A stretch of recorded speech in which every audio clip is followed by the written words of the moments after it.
SSLC public എക്സാമിന് നമുക്ക് കഥാപാത്ര നിരൂപണത്തിന് കൂടുതൽ സാധ്യതയുള്ള ഒന്നാമത്തെ ഒരു കഥാപാത്രമാണ് ഫാദർ ഫ്രാൻസിസ്. മൊത്തം 7 കഥാപാത്രമുണ്ട്.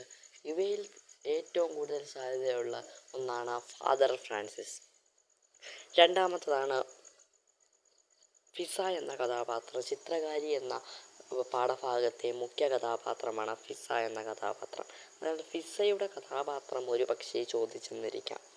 മൂന്നാമത്തതാണ് ഹാഫിസ്. അതും ആദ്യത്തെ പാഠത്തിനകത്തുള്ളതാണ്, ഫിസയുടെ ഭർത്താവായ ഹാഫിസ്. അതിനാൽ ചിലപ്പോൾ ഹാഫിസിൻ്റെ കഥാപാത്രം ഒരു പക്ഷേ ക്വസ്റ്റ്യൻ പേപ്പർ ടഫ് ആക്കുകയാണെങ്കിൽ ഹാഫിസിൻ്റെ കഥാപാത്രം ചോദിക്കാം. കാരണം ഹാഫിസിൻ്റെ കഥാപാത്രം അത്രയ്ക്കും വലിയ പ്രാധാന്യമുള്ളതല്ല.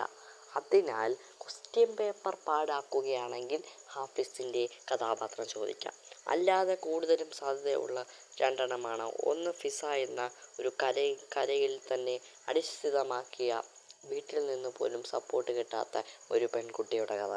അല്ലെങ്കിൽ ഫാദർ ഫ്രാൻസിസ് എന്ന അനാഥരായ കുട്ടികൾക്ക് വേണ്ടി ജീവിക്കുന്നൊരു വ്യക്തി, അല്ലെ കുട്ടികളുടെ ക്ഷേമത്തിൽ വളരെയധികം ശ്രദ്ധിക്കുന്നവൻ.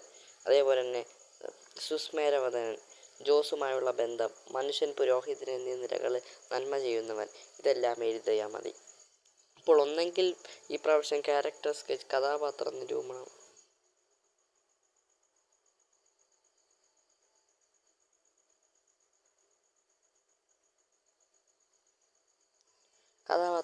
ഒന്നെങ്കിൽ ഫാദർ ഫ്രാൻസിസ് ചോദിക്കാം, അല്ലെങ്കിൽ ഫിസ എന്ന പെൺകുട്ടിയോട് ചോദിക്കാം, അല്ലെങ്കിൽ ഹാഫിസ് എന്ന ഒരു മുരടനായ ഒരു ഭർത്താവിനെ പറ്റി ചോദിക്കാം. എന്തായാലും ഈ മൂന്നെണ്ണത്തിലെ ഒരെണ്ണമാണ് ഈ പ്രാവശ്യം കഥാപാത്രത്തിന് സാധ്യതയുള്ളത്.